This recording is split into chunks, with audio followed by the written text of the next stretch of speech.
Okay, so last time I discussed sort of the macroscopic limit and specifically the issue of a low density gas, and then so today I guess the goal is to sort of strengthen a little with more details what happens interacting hard spheres at low density. And so I have always this reference volume which I sort of denote by lambda. I mean, this is a volume on kinetic scale. And eventually you could put RSV, but conceptually sort of nice to fix some length scale here. And then we have here lots of little hard spheres inside. And the diameter I put an A, but let me omit all the relevant constants. And so I put diameter epsilon, and we want to let epsilon go to 0. And at the same time, the number of particles should be equal to epsilon to the minus 2. We are in 3 dimensions, and so this is where the 2 comes from. And the first step, what I want to discuss in a little bit more, so with a few more formulas, is the question, how do we put the initial conditions?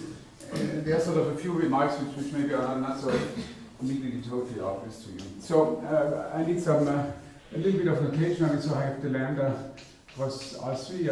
I call this omega. And then I have velocities and positions, and I guess Mario used the C sub j, but I'm going to use the y, let's say for y sub n, so in particles this would be, y1 stands for the position and the velocity of the first particle, and then there will be the phase space of our system. I mean the number of particles is sort of arbitrary, so I put here the gamma n. And the gamma n at xh, that's simply sort of the n-fold tensor product. And I guess you put a little something like this. Okay? So on that space we will have a probability measure. Well, in fact, we will have a sequence of So we have a sequence of probability measures because eventually we want to let epsilon go to 0, and so I introduce these probability measures. And for this, you basically have to give the probability measure on each of these sets. And so it's a collection, so I call it mu n, and then I have y1 all the way up to yn. And this, let me be a little bit pedantic at that stage. So this is relative to Lebesgue. Okay. And of course, the n goes here. Positive numbers. The gamma 0 is just a single point, and then you just keep going, right? And so it's a normalized probability measure. Total probability is equal to 1, and since particles are indistinguishable, it's always assumed that with respect to these arguments, this will be symmetric. Otherwise, it's fairly general at that stage. Later on, of course, I will need a little bit more restriction. But this will come at the right moment. Okay, and now we want to look at the law of large numbers, and for this we have to say one thing. So n, of course, is now a random variable. So I better put here expected value of n should be equal to epsilon to the minus 1, and then of course it's just equal to the number of particles, right? Okay, now we have the empirical density, which is now on the one particle phase space. So we have the empirical density, and since this is a measure, I really put here an n dy. So that's a little volume element in my one particle phase space omega. And of course, it's just sort of the sum of the delta function, so j equal 1 up to n, delta of yj minus y. Okay, and now I want to take a sequence which I call maybe mu epsilon in such a way that the expected value under this measure of the number is equal to epsilon to the minus 2. And then I would like to understand how the law of large number comes out for such a sequence. Okay? And well, when you look at this, I mean, sort of, you know, you go, I mean, you just do the most simple-minded things you can imagine. Namely, I have this random field. You know, I want to study limits. Maybe I have to integrate against some test function, but nevertheless, I mean, you want to do some limits here. Well, I mean, you know, one way to get the law of large numbers is to first look at the first moment and then make sure that if I look at the variance, I mean, it will go to zero out of that scaling, right? I mean, so it's sort of whatever probability one in order to sort of check the law of large numbers. But what is interesting, you will see in a second. Okay, so let's do this. I mean, so maybe I have to do this little exercise, or maybe I want to compute the expected value of the number density under this measure. And now you see that so it's little no, okay, let's see. What do I do? I just want to make the same notation. Okay, no, that's okay. So no, it's just in the theoretical this density. You probably want to have a capital N. I mean, the random number of particles. Right, because no, let's see. So what did you want? The little n of dy. I mean, no. Well, no. Because then this is little n. Okay. No, but then if you take expectation and you take limit, you want to have a capital N. No. N. So n is simply this running label, which I of course n is this is a function defined on gamma n, right? And so I need a little n. And n is capital N is sort of the random variable which takes the value. Don't see in this formula. In this formula, number n appears. Well, it appears to. Well, you will see. So let's just try to do this compute this expectation. No. Just formally, I mean, this little n is defined with little n, but I want it with capital N. No, I mean, look at this. This is a function on gamma. Do you agree on that? No, it's not. This distribution on gamma. On gamma n. No, because I do it for every. It's for all n. That's maybe a fun notation because you define a measure in the number and have the same. Okay, so let's be careful. I mean, this object is a measure on gamma sub n. Do you agree? Yeah. And therefore, it's also a measure on gamma. Do you agree? Because I do it on every subset of gamma. Yeah, but I mean, that's not okay. No, I think it's just not logically consistent. It's entirely consistent. I mean, I have a function. Look, I have a function. This is only defined for the specific n. No. I mean, this n. I mean, what? I mean. No. I mean, look, I have a function f. Yeah, but you don't. Which goes from gamma to I. Well, then it should. And I want to. Well, wait a second. Well, maybe it's measure value then, but I want to compute what is the expected value of f. How do I do that? It has nothing. It's only a function.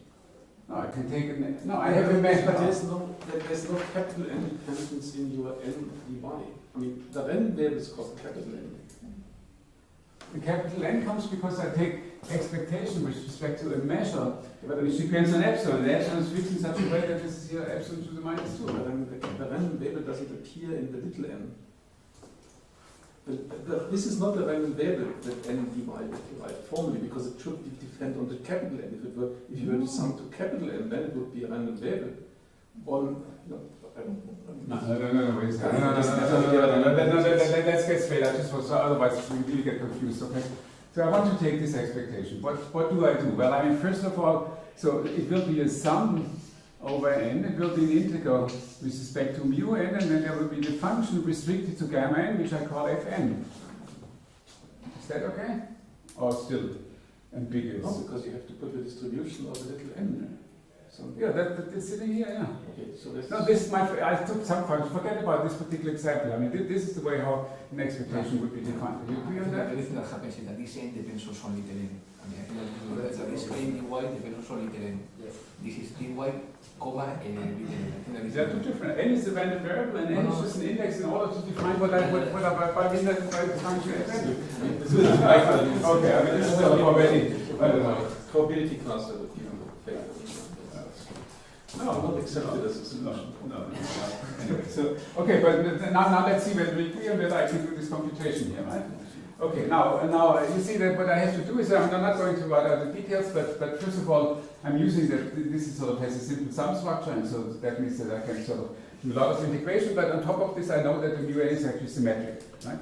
And so if you both do things both, in fact, I mean, you see, you could have complained about other things which would have been more reasonable. I mean, not the but you see, because it's symmetric, I want to have the density relative to Poisson. I mean, that would have been sort of an important remark. I mean, so actually there's a 1 over gamma n factor. That could be in the mu n. That could be in the mu n if you want. What? That could be contained in the mu n. No, I mean, but the convenient way to write it is that you think of mu n density relative to Poisson. I'm just saying this is not logically inconsistent because of No, I'm not saying it's inconsistent, but it's just ways of doing the correct definition. Okay. So now let's see whether we can do this. I mean, you see what you have to do is so one integration you can do, and then the others sort of look all similar because I can use the fact that the mu n is actually a symmetric function, right? And so if I do this, I mean, then you get the following result. I mean, I guess I call this 1 here, and then you will find the summation in going from 0 up to infinity, and then you have 1 over n factorial. And then you see here I have already used the 1, I mean, so here I do now an integration over the y n plus 1.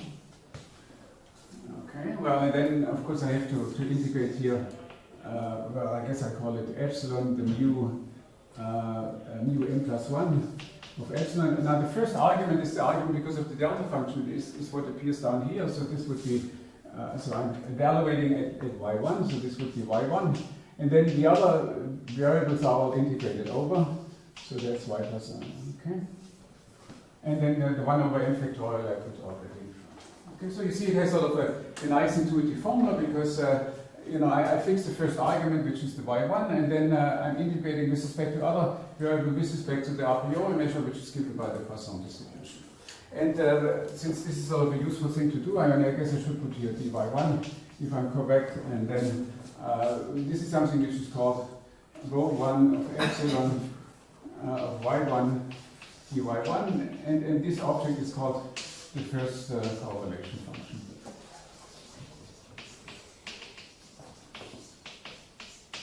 Okay, now you do the variance. I mean, that's of not so hard, dy1 and dy2. Okay, now there's a small thing, you see, I have this delta function, and it's a double sum, and of course I will get also the diagonal terms, and so this will sort of contain yet another delta. I mean, at diagonal terms I simply get this product of delta function, which is fine, but you know, somehow it's a little bit inconvenient, because if I do this integration, I will get, you know, I will get a correlation function which sort of contains the delta function at coinciding points, and so I just sort of want to do this a little bit symbolically.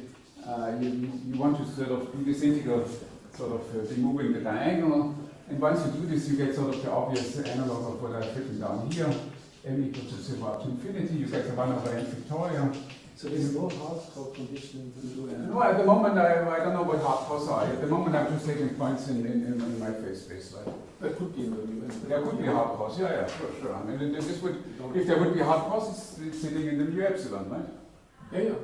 That's fine. But at the moment, the mu epsilon is sort of arbitrary. Okay, 3 and plus dm yn plus 2, I guess.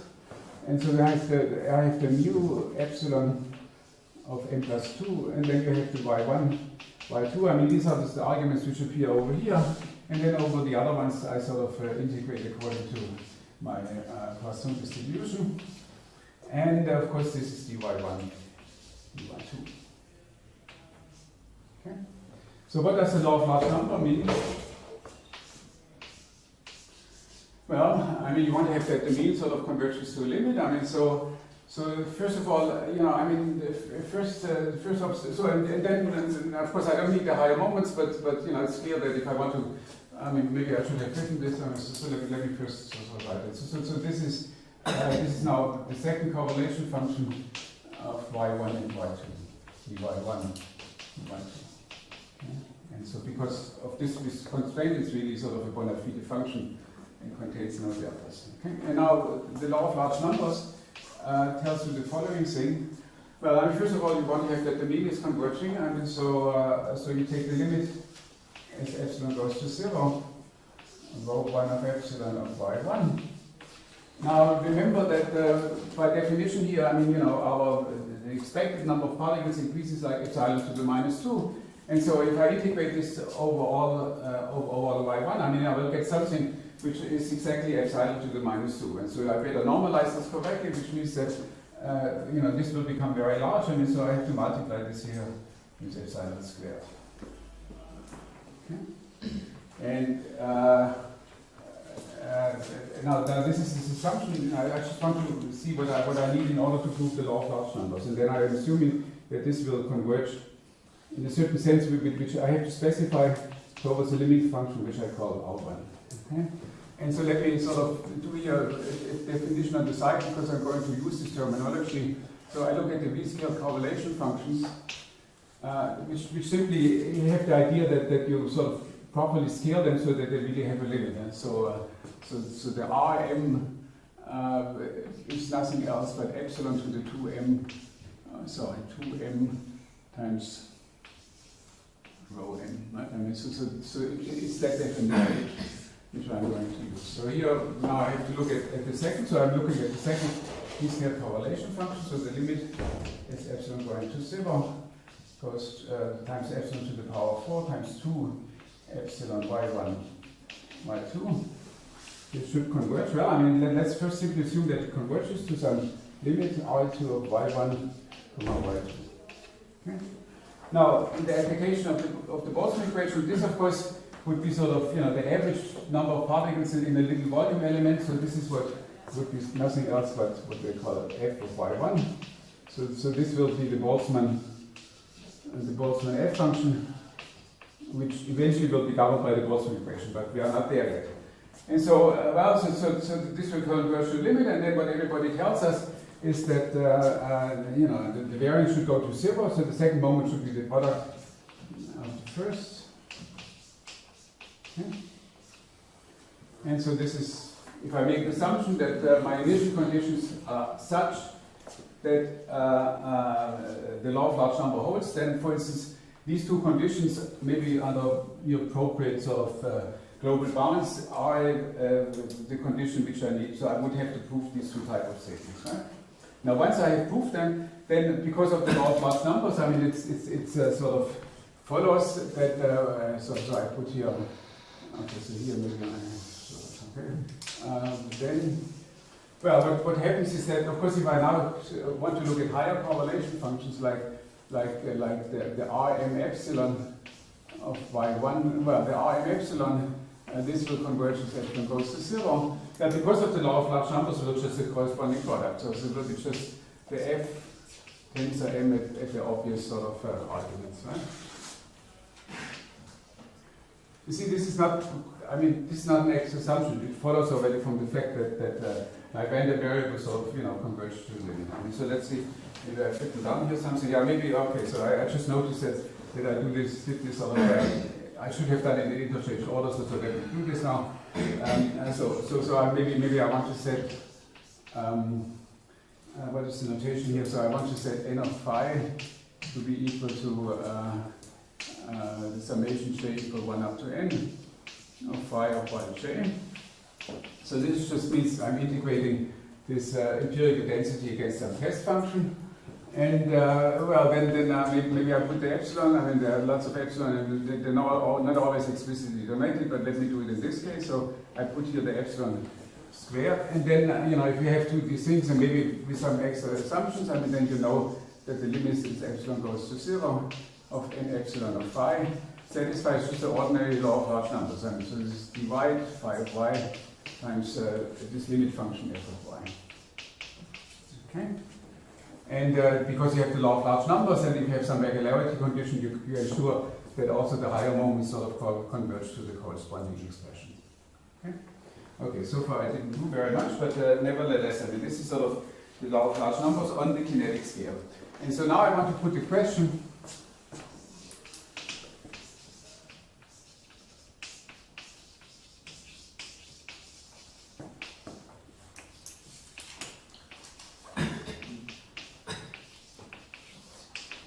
what happens if this product assumption fails? Could be. Okay. Now, when you look in the literature, I mean, let's say I look more in the physics literature, I mean, then the usual belief is that, well, then everything breaks down. I mean, you know, it's a product, you know, the F2, the second correlation function has to be the product of the one particle correlation function, and only under this condition we have a kinetic limit.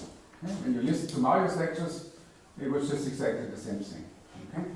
Now, let's first, I mean, do we have sort of a simple case where we have convergence and we do not get the product? Well, let me tell you a simple case. Maybe, you see, what you could do is the following. It looks a little bit constructive, but I just want to sort of, you will see why I want to bring this up. So then let's make an example.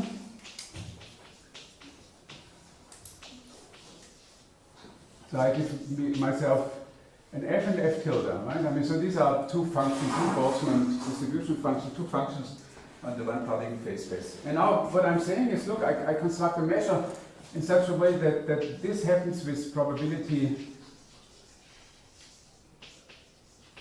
let's say p, and this one happens with probability 1 minus p. Now, what are the correlation functions? Well, I mean, you know that in this case, you know, it's sort of a mixture, and therefore, of course, you know, I mean, the one particle distribution function will be, of course, you know, simply this sum. But when I look at the two particle contribution function, I've also got the cross terms, right? So in this case, I mean, you know, there's no law of large numbers, but you see, there's nothing terribly sort of complicated about this because, well, you know, I just, with probability p, I have f, so I just do my analysis for f, and then I do it for f tilde, okay? And so, in fact, what this simply means that I insisted to have, even on the macroscopic scale, still some randomness involved. Okay. Now, why is this? You know, this looks very academic, but maybe it's not so totally academic. So here I want to tell you one example which we discussed many times, but you know, there's no good. I mean, there's no good result to report on, and so, but it sort of, you know, serves as a useful example. So let's do such boundary conditions. So maybe here is the hot temperature T2, and here's the T1, and we have also external gravity. And then you know from hydrodynamics, in fact, there's also a proof by Kofisch that the same thing actually happens for the Boltzmann equation. That when you look now at the steady state, so I'm going to look at the Boltzmann equation with these thermal boundary conditions and external gravity. I want to look just for the stationary solution of that equation, okay? And there's a result of Kofisch which tells you that you know what we learned sort of from hydrodynamics actually also appears on the kinetic scale. So there will be this roll pattern somewhere, okay? So there's a certain frequency, and what I'm plotting here are the velocity patterns. So you see it's just sort of rolls of particles which are sort of moving this way in a particular direction depending on what the situation is. And you have to arrange, you know, the temperature and the external gravity field appropriately, otherwise you will see just sort of the usual sort of more server type of distribution. Okay? But now you look at this pattern, so you see that the macroscopic equation, if I put it just like this, you know, has this perfectly translation in this direction. So which one of the infinitely many Volt patterns is the system going to realize? And presumably that's exactly what is sitting over here. That it's sort of, you know, it will be naturally a mixture of, and a mixture in that sense. Okay? And then I want to quote quickly another theorem. So there's a famous theorem I mean, first by Kinetic, and then sort of in this infinite dimensional setting by Hewitt and Savage. And they actually tell you that, you know, in essence, this is the only thing which can happen. And so what they would tell you that if I assume that these correlation functions converge, without you know, making this very specific assumption, they tell you that the limit is actually going to zero of these three-scale correlation functions must be nothing else but, so there's a decomposition measure, so this is n, let's say, there's a decomposition measure on the f, so this is now a somewhat more complicated object, but nevertheless it's sort of, you know, a generalization of this simple situation. And of course, you know, once I fix n, I mean, this will be n tensile. Okay? And then when you do kinetic limit, I mean, you know, first the formulation condition, you must have the decomposition measure, and then of course each one of those will evolve according to the kinetic equation. So, what is the lesson? The lesson is that, you know, as long as I'm working on this macroscopic scale, you know, this of course it's nice to have the law of large numbers, but you know, even if I wouldn't have the law of large numbers, not this product structure, everything still works just as before. What is very different is that if I'm looking at a very short scale, there of course you need this product structure, right? And so this is sort of typically for this kind of, you know, sort of more physical literature that they are sort of not carefully separating between, you know, where exactly, you know, for which arguments do I exactly make the determination. Here I just do global things. Here I integrate this against some test functions, and you know, but what happens when particles are nearby is sort of totally invisible in this kind of information. Okay, alright, so this we have done now, and now let's see what is the next thing. Okay, so now let's put the canonical choice. I mean, this is what Mario mentioned already, but it's nevertheless a canonical choice. So now we are back to the hard spheres. And the way how you do this is you yourself give you some function f. So given is a Boltzmann f function, so that's a function on the one particle phase space. And let me at that stage already put sort of, you know, the condition on this function. I mean, so it will be a function of x and v, but typically you want to have sort of like an upper boundary which has sort of some coefficient, some number a, and then there's sort of the m beta of v, and this is nothing else. So this quantity is e to the minus beta v squared. I mean, so this is the Maxwellian. I mean, I put the normalization in a. That's the Maxwellian at inverse temperature beta. Okay, so somehow, you know, you want to have things to be integrable, and therefore you need such kind of a bounds. Okay. All right. So you give yourself such an object, and now you want to sort of construct a measure which has the property that, you know, it satisfies the law of large numbers. And the way how you do this is that you first construct the Poisson process, so Poisson point process. On omega, and the intensity of that point process will be given by the Boltzmann f function, right? I mean, that's after all the object which you want to approximate, but now you realize that, you know, what Anton mentioned already, that of course we are working with hard spheres, and hard spheres cannot overlap, so, you know, I mean, I put here the larger phase space for the hard sphere, but, you know, there's certain regions of phase space which I cannot reach at all. And therefore, the most natural way is that we say that, okay, so let me call this measure mu Poisson, and then the standard construction is that you take this measure mu, and then you simply erase, so to speak, you know, the bad set of overlaps, and so you simply condition on. Well, you want to have all pairs, so these are now the position, I guess qi minus qj, so the velocities are okay, but the positions you want to have larger than epsilon, and this should be true for any pair I and j. Okay? So you take sort of the most random measure you can imagine, which is the Poisson, and then something is wrong here. You see, the Poisson point process, the points, you know, I mean, I must have that the expected value of n is equal to epsilon to the minus 2. And so, of course, here I have to put a higher intensity. So that's epsilon to the minus 2 times f. And this measure is then conditioned on non-overlap. Okay? And then actually you have to think a little bit. I mean, it's not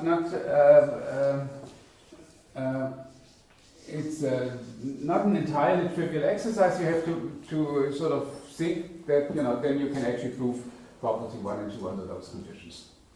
So that's okay. So the epsilon is exactly the same epsilon, because I mean it's always the same epsilon. Could, yeah. But okay, this is the size of the. Yeah. Epsilon is always the same. So epsilon is just the diameter of the spheres, right? It should be then 2 epsilon. No, epsilon. No, because the distance between the points has to be twice the radius. Yeah, it's a diameter. It's a diameter. Diameter epsilon. Yeah, one has to worry about the factors of 2. That's also true. Okay, fine. So now we are sort of set. I mean, yes. Okay. So now we are set. I mean, so I define for you the initial condition, and then the next step is to tell you sort of the main technical tool how one sort of would approach those kinds of limits. So what we want to do is sort of pretty obvious, right? I mean, what we want to do is okay, so let me just say this as I go on. So 2.5 is the coefficient.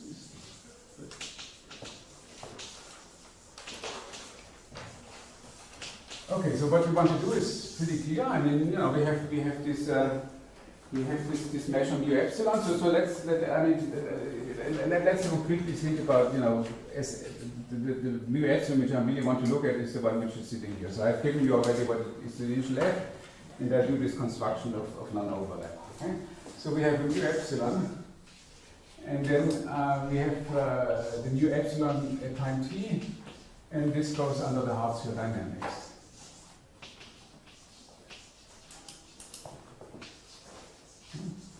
And you know, the Hausdorff dynamics is sort of like a boundary condition, so that could be somewhat bad configuration. So maybe I have to remove sort of sets of measure 0, but you know, since we have here density, I mean that's sort of at that station, no particular deal. Okay, and then we want to descale.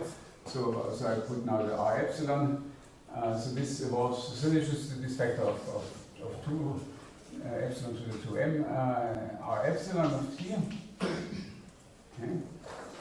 And now, of course, we would like to prove the law of large numbers for this thing, right? I mean, we would like to prove that at time t, which of course, you know, this observation is easily written down, but you know, of course, this measure we know very well, but this we know only very loosely.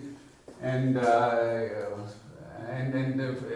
now for this measure, we would still like to prove exactly that law of large numbers, which you know, entails the fact that if I look at the first correlation, the function goes to f1y at time t. Second correlation function will go to the product of fy12yt, and of course, you know, the f should evolve according to the Boltzmann equation. So this is what we want to do eventually, but let me sort of do it step by step. I mean, so somehow we want to control this dynamics. And so what we do is we say, well, okay, if the correlation functions are the ones which are sort of needed for the law of large numbers, why don't we just look at the evolution of the correlation functions? And symbolically, this you can write down very easily. I mean, you write down ddt of Rn of epsilon at time t. And then you discover that there are sort of two terms. This evolution, one of them is sort of that you have a collection of n-hard spheres which move under their own dynamics, which following Mario's lectures last week, I called the generator Rn of epsilon. So this is just so this is the n-particle hard spheres dynamics. Well, and then there's sort of, then you have this group, but then it's sort of still acting with something outside. And you know, I put already the epsilons already, so that in terms of what I call here the collision term, there will be no epsilon anymore. And so of course, you know, it depends. It's sort of intrinsically a little bit on epsilon, but no explicit factor over here. So let me just call it. I mean, I have to put a little epsilon here, but it's sort of n plus 1, and then you know, it's a linear equation for the Rn's. I mean, so that's Rn plus 1 of epsilon, and this is also a time sigma. So I don't want to. I will give you many more details, but I don't want to go into actually sort of defining this object, because there's sort of one lesson which I sort of want to explain. Okay, so this is sort of a linear equation. It's a little bit formal at that stage, but all what you remember is that you know, this is the dynamics for n-hard spheres, the generator, and this sort of tells you that you know, if I have a collection of n-hard spheres, there will be some other extra hard sphere which I label n plus 1, which is interacting with the given ones over that short time interval. Okay, well, now once you write this, I mean, you know, you haven't made such progress, and when you want to analyze this kind of equations, then one sort of rather natural idea is to say, okay, I mean, this looks like, you know, this is sort of like an unperturbed dynamics, and this is maybe the perturbation. And so why don't we write down sort of the usual sort of time-dependent perturbation theory? So I can write, so first I exponentiate this one, so it will be e to the Ln times t, and then I have here Rn epsilon. And my convention is that if I leave out the time argument at the moment at least, so this object is considered to be the initial one, time t plus 0. Okay. All right, well, the other one, of course, is not so easy, so we have to do an integral from 0 up to t. ds, well, I guess I call it dt1 maybe. And then I have e to the L of t minus t1. And then I have the c n plus 1 of epsilon. And then, of course, I have the e to the L T1, and then this is acting on R n plus 1. Okay, and of course the series continues, and then I get many more terms. Okay. Now, when you look at the literature, what happened is that you know, so maybe I should mention some literature. I mean, so there's a book by Schroedinger,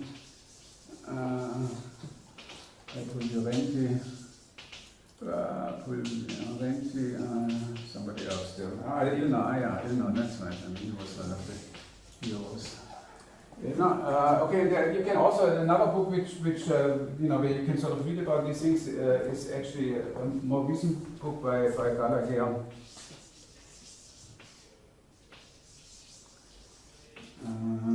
This is, let's see, I have to do the right combinations, so I'm going to explain.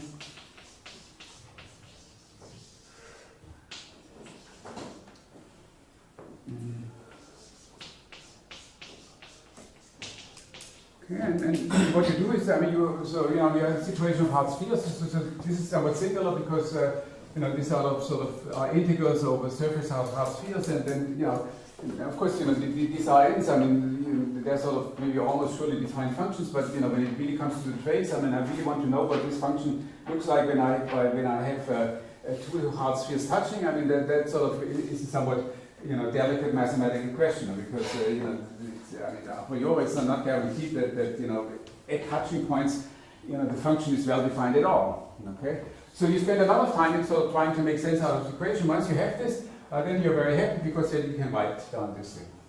Okay, now why is this a totally crazy type of enterprise?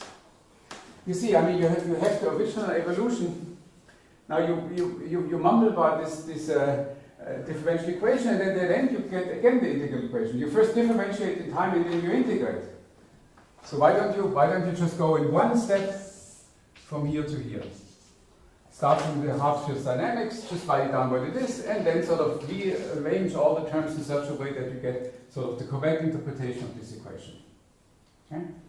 So then there are never sets of measure zero. So then you always said, so I put here always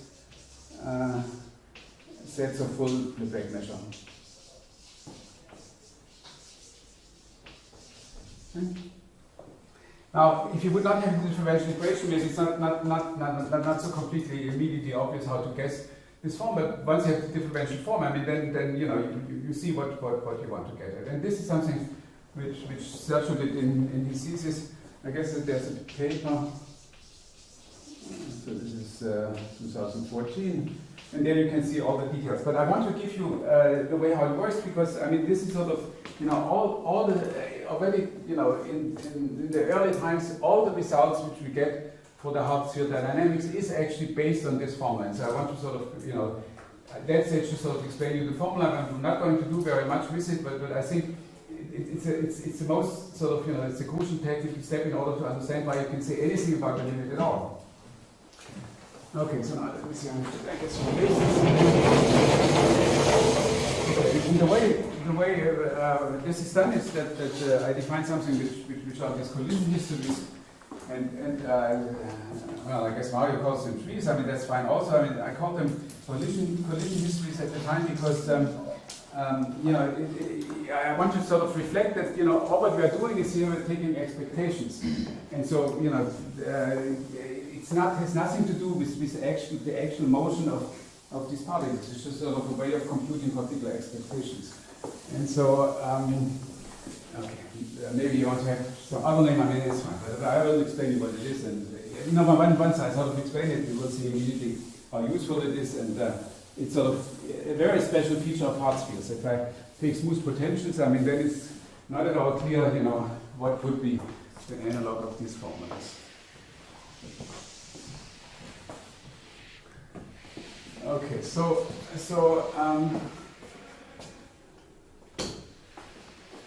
the idea is something which we know very well from other fields. I mean, you look at, you see, this is sort of like a complicated coupled system of PDEs, if you want so, and you know, in some cases you can sort of rewrite the solution in terms of some big integral. I mean, sort of like in the Feynman-Katz formula, you know, when I have sort of a Laplacian plus a potential. I mean, then of course you can use differential equations, but you can also write it in terms of an average of a Brownian motion, and sometimes this is convenient, right? I mean, there's no guarantee. I'm not saying that you know, maybe there's some other way. I mean, so, but it's exactly the same spirit. You're just writing down a big integral, and maybe, you know, then you don't have to worry about differential operators anymore. You just have to worry about, you know, what terms are important in this integral and which are not, right? And so, okay, so let me explain you these collision histories.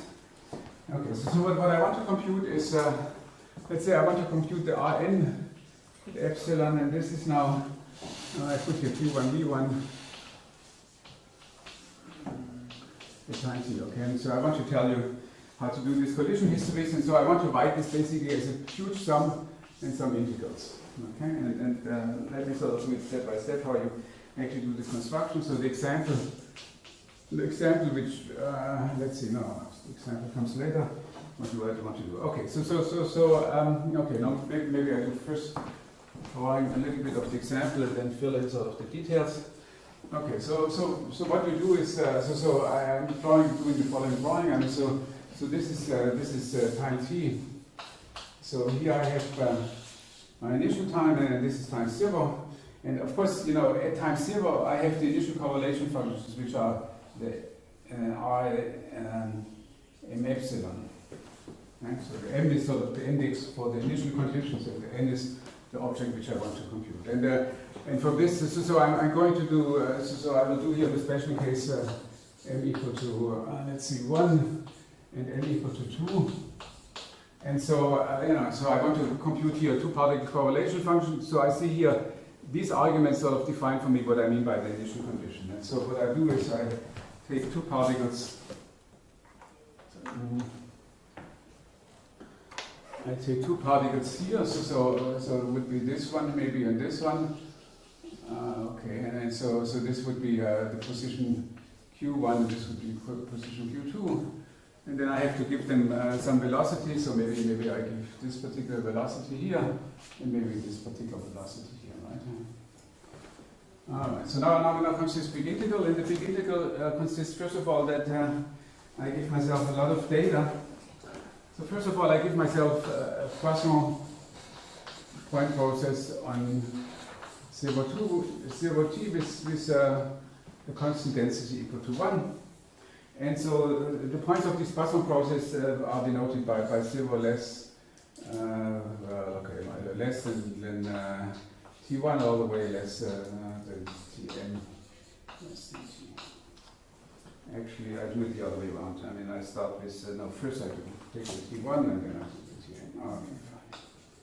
Okay, now I have to give you some other collection of numbers, namely, I have to give you, associated with this one, I have to give you some velocity, so I call this Vm hat, and this is V1 hat, and they are of course in R3. And then I give you also this points on the unit sphere, which I call omega m up to omega 1, and these are S2.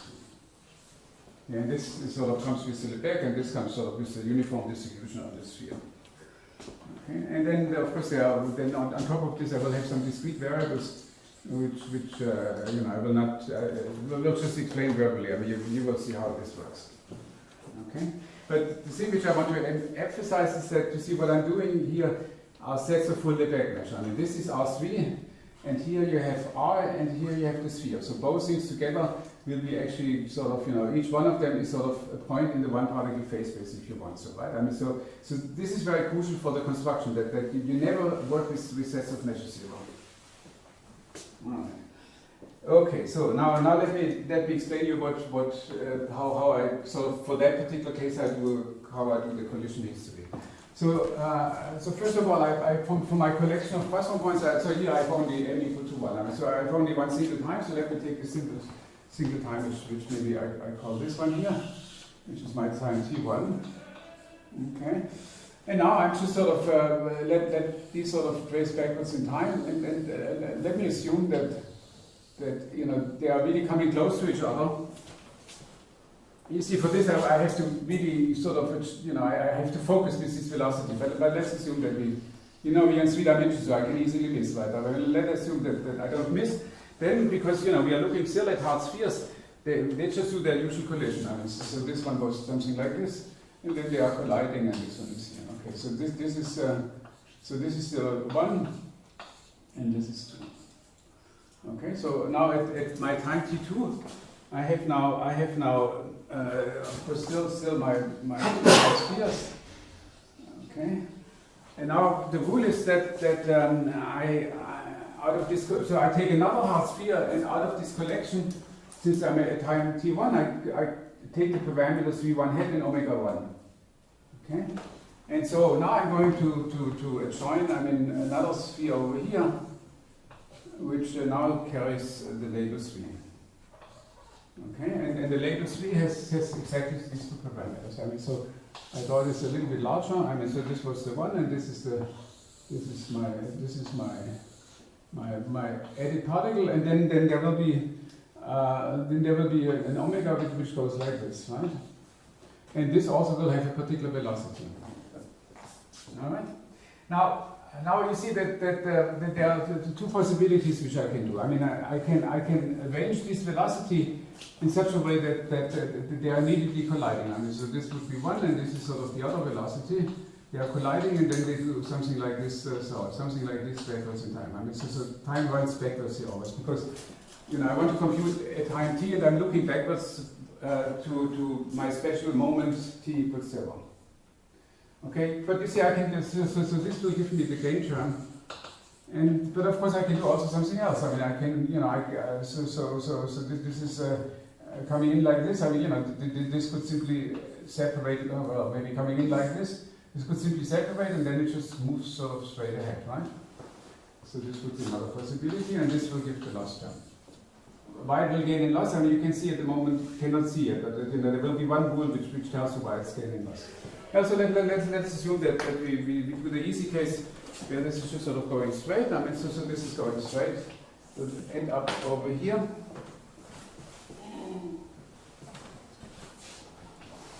Okay, now I can do another bad thing. I can sort of, I can focus my extra velocity, which I call v1 hat, and can do it in such a way that it will again hit somewhere over here. Okay, so this particle just keeps going, but then at this particular time maybe it sits over here, and the other one particle is coming this way.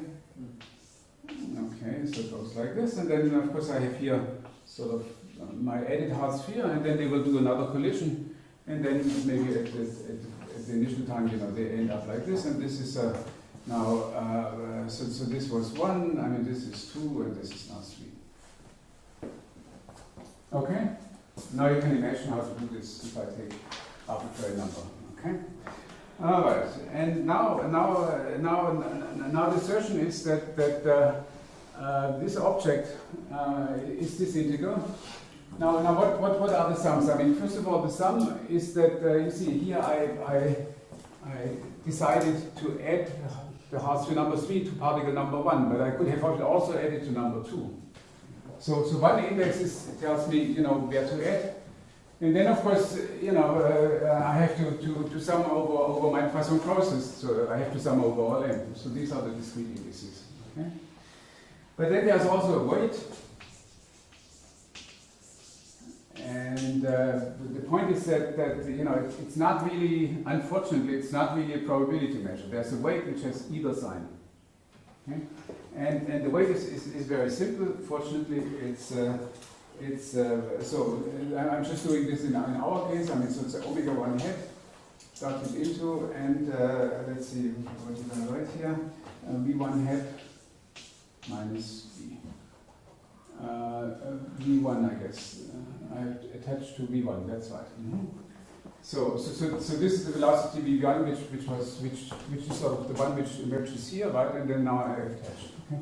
Now usually before also last time in my lecture we took sort of plus and minus, so because we have incoming collision. So when you do this construction, you see that this actually goes away. It's just standing like this. And so you see that this term, depending on whether I have this situation, then this term, if I did all the algebra correctly, will have a minus sign, and this term will have a plus sign. So this gives me sort of the gain and loss term, but of course it's an enormous complication because we don't only have this integration, but we have a weight which has a sign. And in fact, presumably there's a very complicated cancellation of signs going on which nobody understands. But for short times it's okay, and we can control everything. Okay, so now let's see. So this comes all out from this analysis of this perturbation. This only comes out from analyzing this on some. Yeah, so I mean, I have no time to explain this, but you immediately forget about this differential equation, but you know somehow, you know, it's this kind of thing which you want to get. And then, you know, you have to start, basically write down the definition, you have to cleverly rearrange your terms until you finally arrive at this expression, right? Okay. Alright, so now we have managed to have some formula. So the next question is, what about the convergence? And, well, that's, so now I put a positive t, and now you see that I have to do the sum over m. And now I have my Poisson process, I mean, which is this factor, so this comes from the Poisson.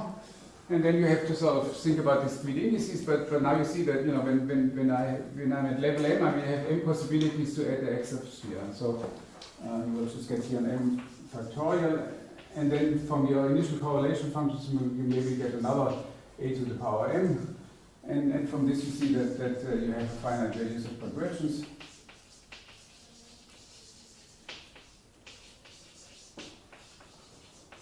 And so let me take t less than t naught. So t naught is sort of the time when things go bad. All right. Okay. Well, but then okay. So I don't have to tell you. Just can sort of imagine a little bit how you sort of. Try to do the limit. I mean, these things, you know, they have very small measures, so they somehow go out. But I want to sort of go to the other thing, which I think at that stage is sort of more interesting. So let me. So I will in more detail. I want to tell you about the convergence. Now we have these functions. And I was sufficiently vague about them, but now I want to really tell you how they converge. Okay? And this is an important point because you know, it just tells you that you know that this, of course, there is, you know, this finite values of conversion, but it's a little bit fake. Physically, it's quite okay, I would think. Of course, it would be nice if somebody could do better, and in other cases, one really has to do that. But I mean, let me just tell you that I should not overemphasize this kind of thing. So what I want to do is I want to assume that f t, so it has the Maxwellian bound, which maybe I erased already. Okay, maybe I erased already. Anyway, so I want to assume that the Boltzmann f is actually a continuous function. And it has a Maxwellian bound. I mean, so f of t. You know, has this bound a times m, some appropriate beta times m. Okay, and now, so this is just sort of, you know, we're not thinking about completely arbitrary functions, but you know, they have some continuity property. And now I want to tell you what is the conversion. So first, as always, I mean, we should look at t equals 0. Now, when you look at t equals 0, you know, I had to remove the diagonal. I mean, then we can sort of figure out what kind of convergence we would expect. Namely, the Rn of epsilon converges to this n to the n-fold product of the initial f on the set uniformly on compact sets of a particular set which I call gamma n of 0 because it refers to time equals 0, and that's our old gamma, but I remove coinciding points. I mean, so I have Qj is different from Qi for all. Because, you know, in this set, of course, you know, the original n are simply 0, and the f is, I mean, the limit is non-zero. And so, you know, the picture is that I have here my space omega, And so here I have this singular set which corresponds to coinciding points, and then I take a compact set. Now it's a compact set in gamma n, which means that on a microscopic scale it's very, very far away from the singular set, but it's sort of and many atoms are in between. But anyway, so I take this compact set, and the condition which I impose is that which is actually holds for the standard example, is that the Rn sort of converges uniformly in compact away from coinciding points. So far, so good. Okay, now the question is, if you sort of look at your series and you want to know how kind of convergence you get, and you find the following six. So now I tell you what is a convergence at some positive time, and of course I have to take the time short enough in order to actually say the zero. Okay? And now for this you have to actually introduce a slightly different set, and so that's a gamma n of t. And now you see that there are other events which appear into your situation where you cannot control the convergence anymore. So one event you can see right up here. You see, if I just focus, this exactly, that I have this as a collision of 2 points. I mean, I can never prove any convergence of this thing. So you better take out this event. But this can happen at any time, right? I mean, so what I want to do is I want to put now the set of all qi minus vis, and this should be different than qj minus vjs, and the s should run from s up to my time t. So this is what defines the gamma t. And then the assertion is that the Rn of epsilon at time t converges to the product to ft, which is the product n. And of course, this one is the solution, and it's not an unknown function, it's the solution of the Boltzmann equation. Okay. And this is uniformly on compacts.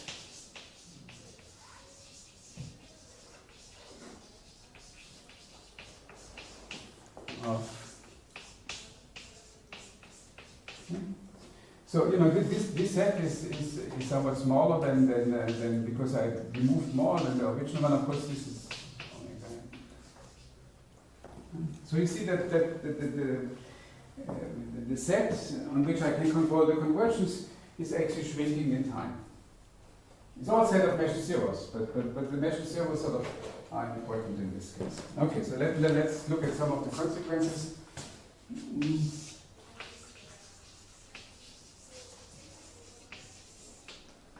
So the first consequence is the following.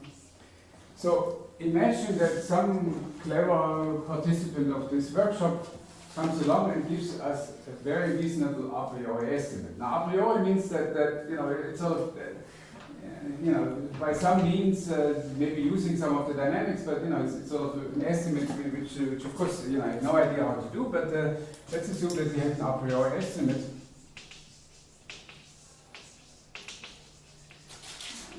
Which tells us, this is why I talked about a priori. It doesn't tell us about specific behavior in sets of measure zero. It just says that the functions which are involved, cannot be too bad.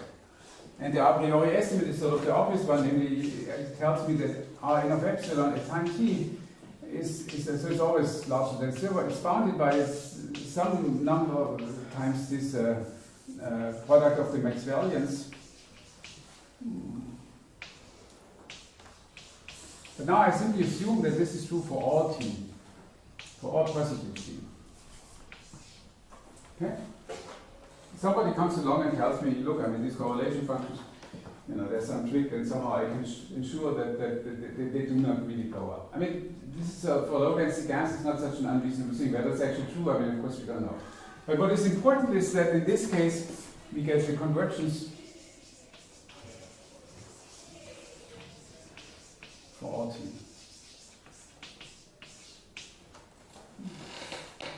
And why? Well, it's the standard trick. I'm looking here at my time axis, so here's zero. And then I first do my step at time t naught. Now at time t naught, the series diverges, and so you're stuck. Okay? But now what the Lanford theorem tells you is that at time t you have sort of convergence uniformly on compacts on this particular set. Right? Well, if I have the a priori bound, then it will be also true at this particular time t naught here. And then I can simply repeat the theorem, right? And then I can go to times 2t naught, and then I just keep going. If I don't have the a priori bound, of course I'm stuck, but if I have the a priori bound, I mean the theorem is so strong that it actually tells you that you get conversions for all times.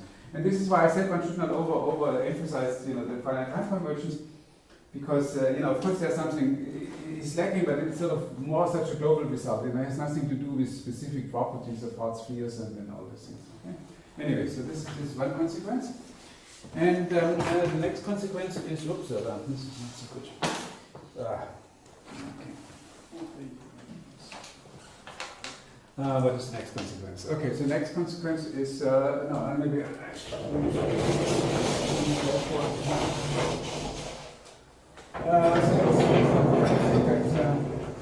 let's look at entropy.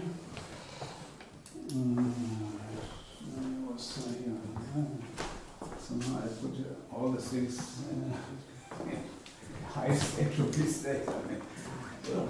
Putting it here, which is sort of presumably sort of the correct place.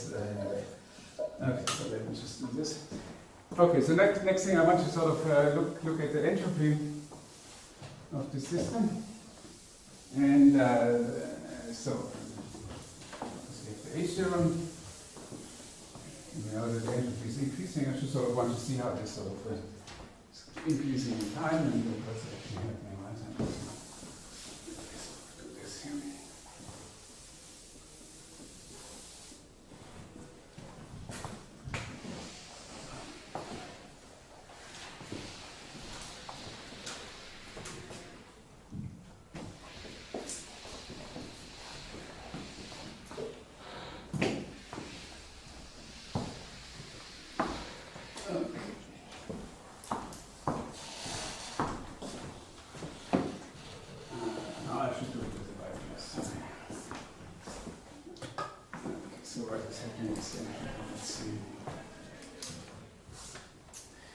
Yeah, okay, so what's happening with entropy? Yeah? Okay, so here I have my entropy.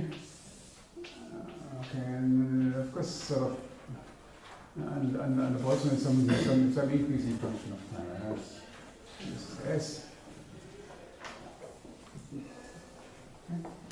Now, the first observation is, you can do this whole construction also for negative times. And there's no particular reason why I should put forward time. And so, if I start with the canonical initial ensemble, which is sort of the Poisson just conditioned on an overlap, it's sort of, as good as backwards and forward times are on perfectly equal footing. So this will go this way. And in this case, for t less than 0, you will get the Boltzmann equation. But with the collision term q, simply will be replaced by minus q. Right? So it will be, sometimes people call this anti-Boltzmann, which maybe not such a good name. You should sort of remember that I got backwards in time, and because it has different properties on the time reversal, and you have to put the minus sign in front of the collision term. And if you go through the algebra, you do all the collision histories, for negative times, and it just comes out exactly the way how I told you. Okay? So now we want to sort of confront this a little bit with the issue of typicality.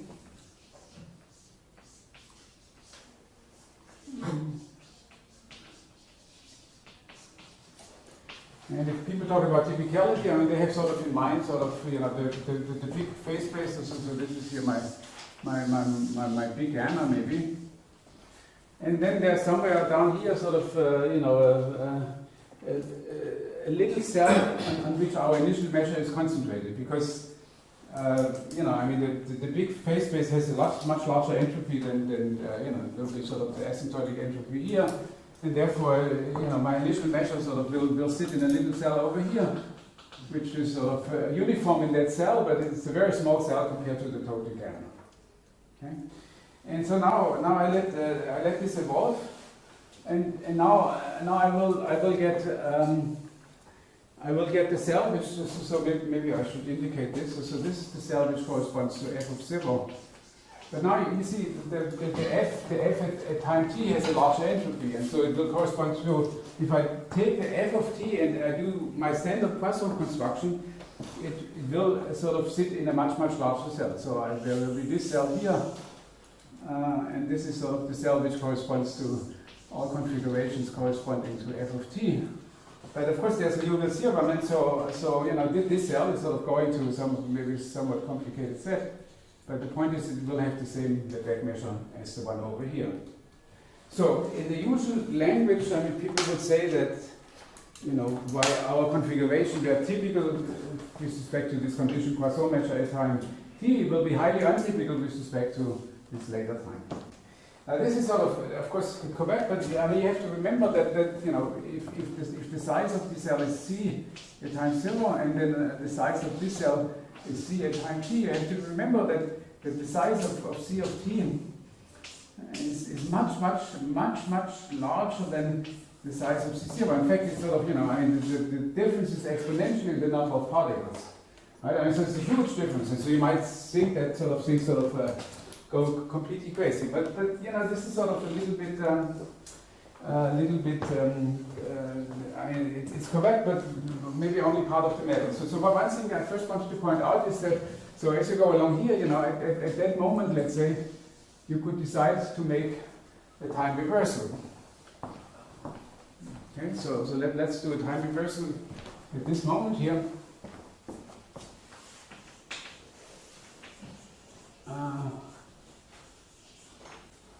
Okay. Now, then, if I now sort of do my usual construction, you see, I take, so this is some f of q, b, and t. And then if I do the time reversal, I get x minus vt, you know, velocity reversal, or maybe I should say. And now you do the usual construction with respect to the Poisson measure, then it will just look like our construction we had at initial time. And so if I now solve the microscopic dynamics, it will increase its entropy backwards in time, just like here. But the true time evolution forward in time is just, you know, keeps increasing its velocity, its entropy. Okay, and so some people sort of thought this to be sort of a little bit maybe a little bit complicated, but this is simply what mechanics says, and of course it's not in contradiction with anything what we know. Now, when you look at typicality, you can do something else, and this is maybe physically much more relevant than sort of talking about something which, you know, has a sort of seemingly you know, very small measure and in some big space. I mean, you can also look at the issue of local Poisson.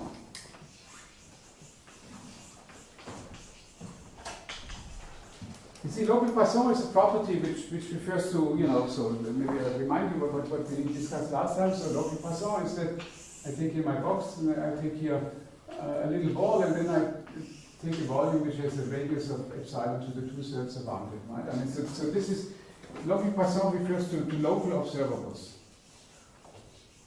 And somehow the usual philosophy, and this is something which in our case, I mean, one can really prove that the usual philosophy is that you know, when I look at local observables, I mean, they will be perfectly well behaved. I mean, they know nothing about this picture, so to speak. Right? I mean, it's just sort of, it's on a very big space, it's a small measure, but if I sort of look at expectations which are sort of refer to local physical properties, I mean, they just wouldn't see that at all. And so what is the precise statement? So at that stage, you really have to use sort of, you know, the Lanford theorem as stated, uniform and compact sets and these kind of things you really have to use. And what is the statement? I mean, so now I look at the number of particles, n. Now I want to take a reference point, so this is my point x, this is the point x here. And then I want to take some region delta 1, which has the size epsilon to the 2/3, delta 1. And this set, this set I want to, so this is in position space. I want to sort of take the product with some other set in momentum space, right? I mean, so this is the number of particles in this little volume and these velocities in the set delta 2. Okay. Right, and this I want to do at time t. Okay, and now the assertion is that this random variable under our scaling will actually converge to a Poisson distribution. right? I mean, so I just want to write out this sort of more explicitly so you understand what I mean. I mean, for instance, one thing I could do is I can take here the kappa moment. I mean, so kappa is integer, positive integer, and now I take the expected value under my initial measure. Okay. And now you see that I can still sort of play all this game with the collision histories. I mean, this is now the kappa's correlation function which I have to evaluate, but the initial condition is very different from what I had before. Before I was sort of just looking at 2 points which were, on the kinetic scale, so they were far apart. Now they are all clustered very close to a single point, but you see they will have different velocities. And so very quickly they will just separate, and then the situation doesn't look much different from here. But for this, of course, I do need this convergence of compactor. I mean, if I just sort of put measurable functions, I mean, then that would be too big. And what is, well, now you have to do the algebra. If you do the algebra, you get, what is sort of the expected result. There's the kappa factorial. There's the volume of lambda 1. Of delta 1, I mean, it will be actually a homogeneous Poisson process in X. And the deviations from X and in delta 1 will be homogeneous, it will be just the volume. And then, of course, you get the delta 2, and then you get an integral over the velocities of f of x. X is the reference point, and then you have the v at time t, and you get this quantity to the power kappa. But there has to be a probability measure, so you have to normalize this, so you get e to the minus the integral over dv. First of all, you get the volume of lambda 1, and then you get the integral over dv of f of x of d times d. Okay.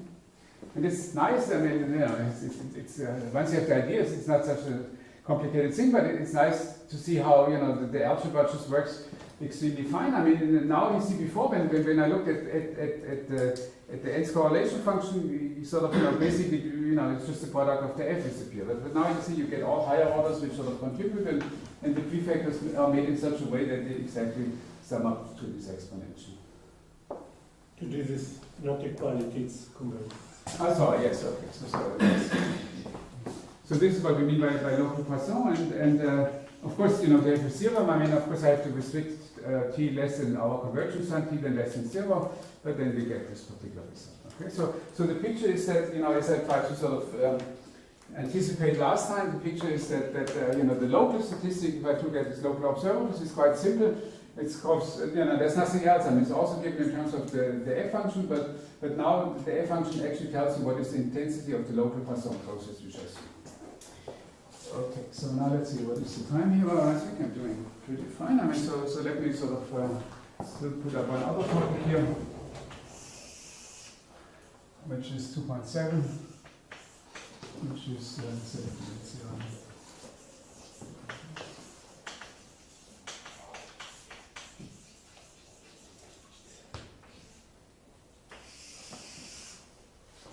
Okay, well, so now look at our empirical density, phi and t. So this is the absolute scale, and now I have here the summation j equal 1 up to n, and phi of q j, and then now maybe I have to remember this depends on epsilon at time t, and v j at epsilon at time t. So it's an empirical measure, okay, and then for this if I take time short enough, I mean, we actually proved a law of large numbers. Okay. Now, once you have a law of large numbers, then if you have learned with Patrick probability 1, I mean, then he would tell you that if you have a law of large numbers, most likely there will be also a central limit theorem. Okay. So the question is, what is the central limit theorem? So what about the okay. And how to set this up is clear. I mean, so you introduce something which I like to call the fluctuation field.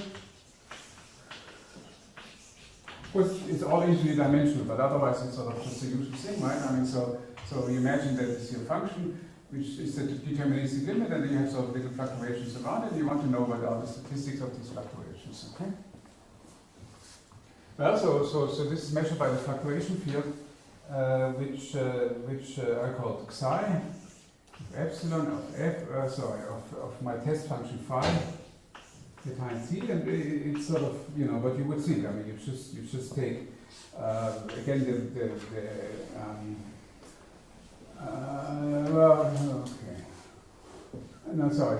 This is a bad notation. I mean, so let me leave it like this, right? And the law of large numbers. So the law of large numbers was that epsilon squared times an epsilon goes to.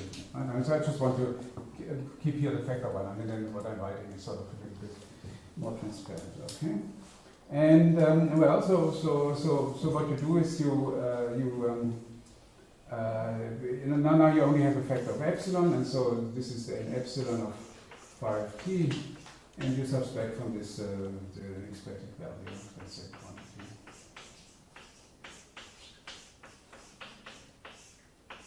Okay, and now the naive thing would be to hope that there would be sort of a limit process. I mean, now there's no reason why this should be Gaussian, so you would hope that this converges to a Gaussian random variable, but I do this over arbitrary test functions, and so altogether, and it's also at time t, so there should be a Gaussian process in the limit, so we hope that the limit is Gaussian, and if you're lucky, maybe it's also Markov, and this is sort of what people would call then an infinite, because the phi is infinite here, infinite dimensional.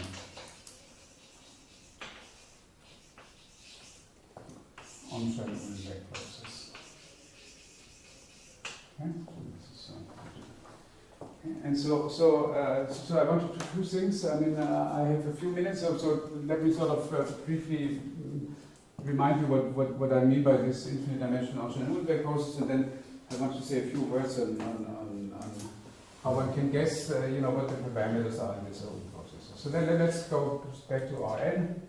So this is now a finite dimensional situation, so let's take Rn and that's a point in Rn, let me call this x. And then you write down your stochastic differential equation for the xt process, so it will be linear, so there's some matrix, so it has nothing to do with the A before, I mean there will be some, so this is an n matrix. So there will be an n by n matrix, which is a deterministic evolution, and then there will be a B matrix which governs the noise, and then you have something like dw of t, and the w of t is a collection of wt1 all the way to wtn, and then these are IID.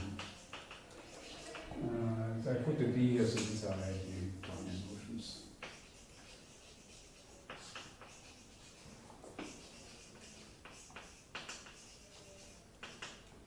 Okay. Now, typically we have also time-dependent background here, so in principle I should think also of an A of t and B of t, so slightly more complicated, but anyway, I mean this is sort of what you do. And so the question which I'm asking, the central limit theorem is the question, if I take this fluctuation field and let me assume that it has a limit, I'm expecting an equation of this type. So the question is, what is the A and what is the B? I mean, these, of course, now here there are matrices here that must become linear operators, but I would like to figure out what they are. Okay. Then there's also an issue what you can prove. I mean, this presumably I have no time to go into, but I mean, let me at least sort of transmit this one idea, which I think might be useful.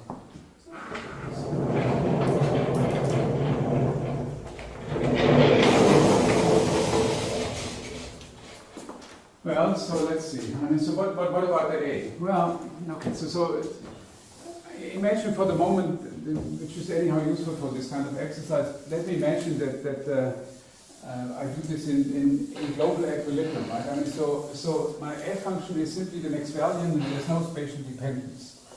Okay. Then the solution of the Boltzmann equation is just constant. It will not change in time.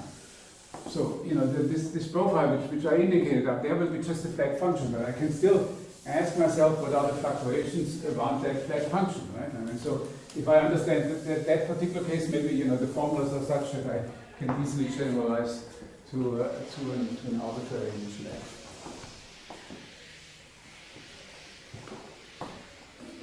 Okay, well, so the first rule is very simple.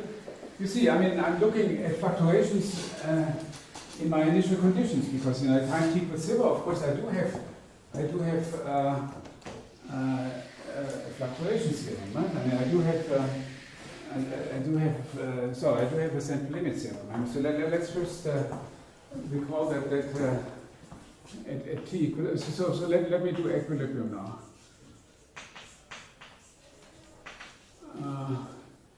And t equals 0.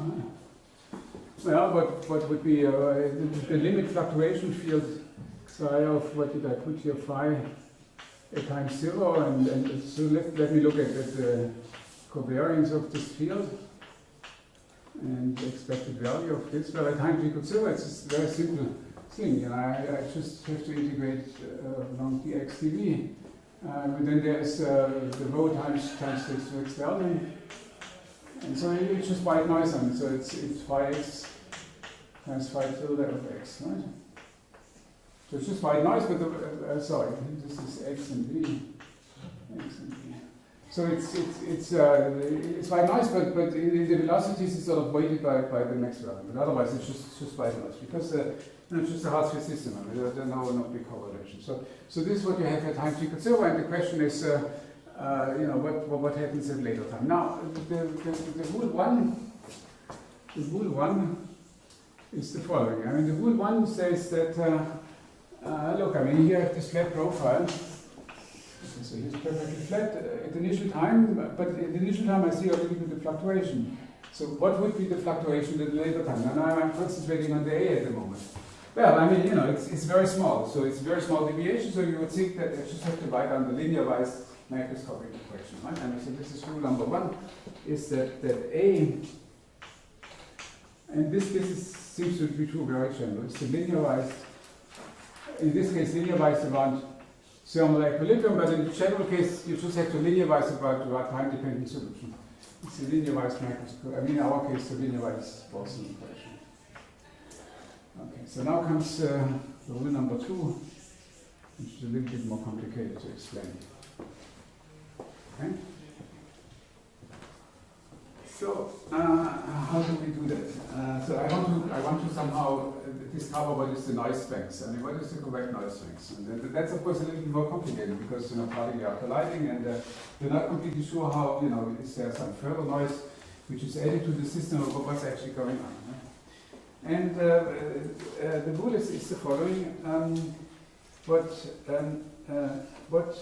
I should do is to look, that's always, this is what we learn from Onsager. I mean, you should look at the stationary situation first, which we do here, but I just sort of want to re-emphasize that, I mean, our background is not evolving in time at all, it's just standing stationary.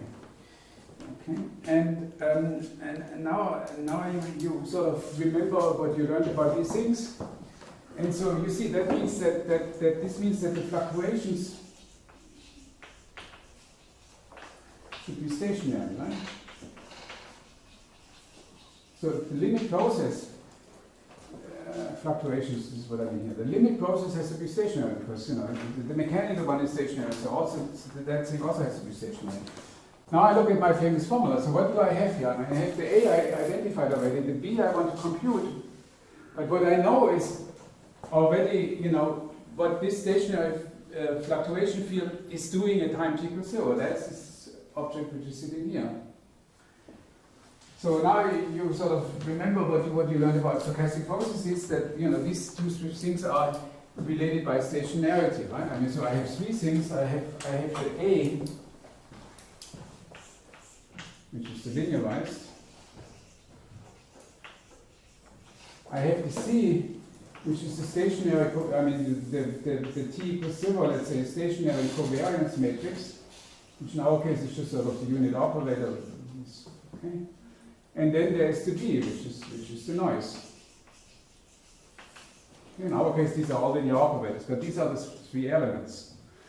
Now, you see, in order to make the stationary, I cannot pick them independently. So you have to, from stationary, you get one relation, and this relation means that AC plus CA transpose. I put here the transpose because, even if you linearize around equilibrium, there's just no reason why this should be a symmetric matrix. I mean, it can be fairly arbitrary. And the assertion is that it's b times b transpose. Well, you know, I'm in good shape. You see the A I know already, that's my linear Boltzmann. I mean the C I have computed, so I can tell you what is the nice strength. Okay, so let me write this down as the last sort of equation today, and I think that's sort of just very nice. Yes, okay, that just is exactly a good moment to stop. Okay, so let me tell you what is the B. So I put here two test functions.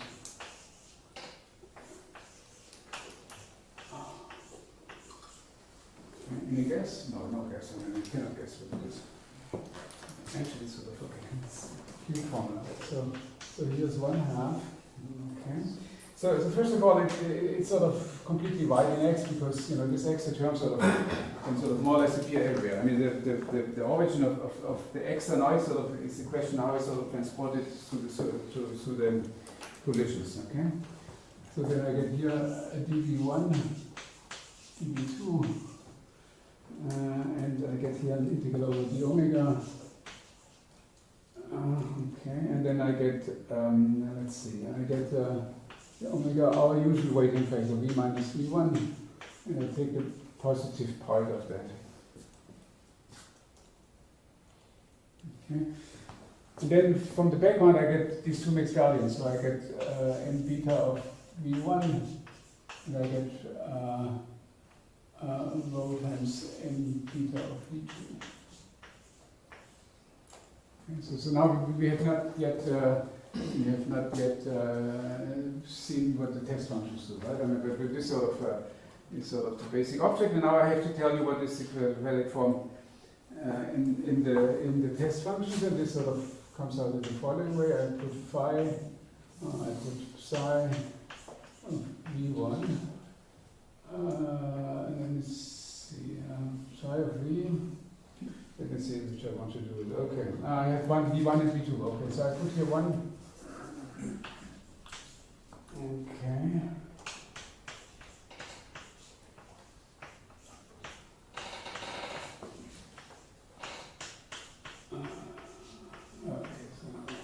Well, and since it's a quadratic form, it has to be symmetric, so you get the obvious sort of other thing. Well, I could have maybe you know, to spare your time, maybe I put here also, and then I can put here just a square. Okay, so it's a test function evaluated sort of, you know, with the minus sign at the initial configuration. I mean, incoming sort of velocities, and this one is the same test function evaluated at the outgoing velocities. What is v?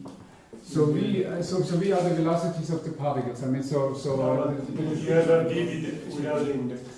Sorry. This is just wrong. I mean, I guess this should be v1 minus v2. Yes. Okay. I have just a response. Okay, and so v1 and v2 are the incoming. So this is the picture here of a sun. So these are the incoming velocities, and then these are the outgoing velocities. This is v1 and v2.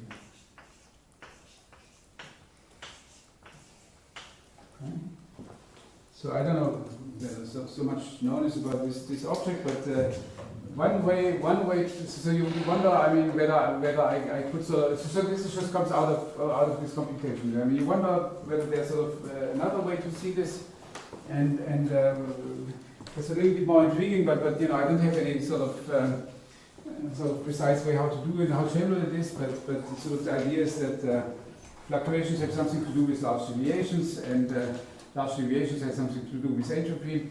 So another way to do this is the following. I mean, so you look at your entropy production.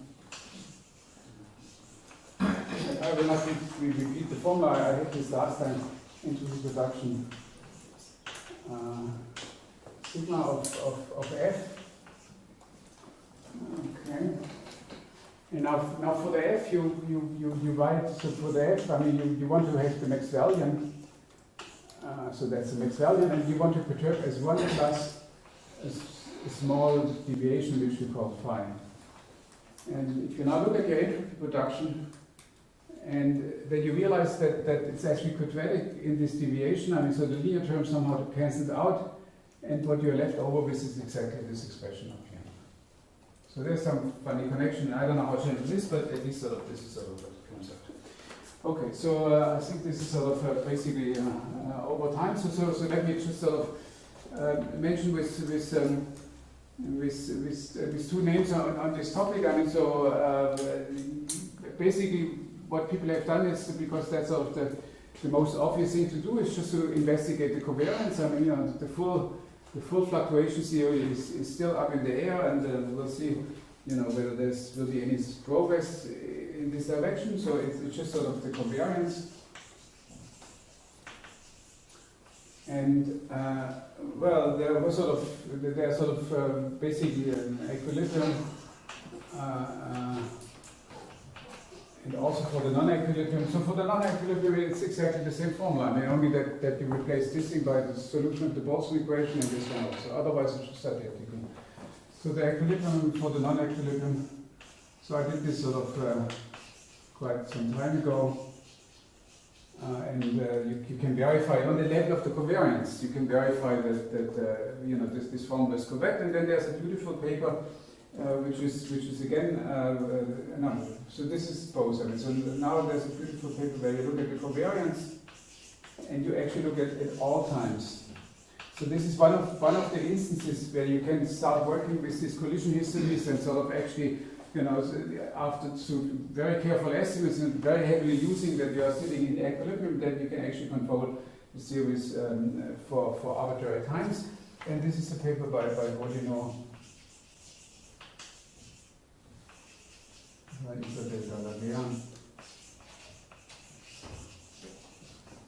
and by Laura Saint-Raymond.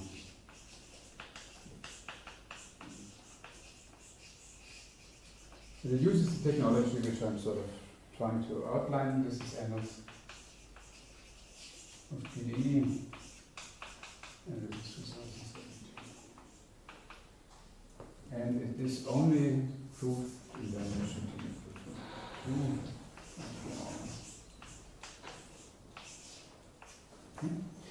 Okay, so this brings me to the end. I can answer questions. I just want to say that next week I will sort of close this topic, and I want to explain to you how, you know, what we learned from the Boltzmann equation can be transferred to wave equations. Thank you very much.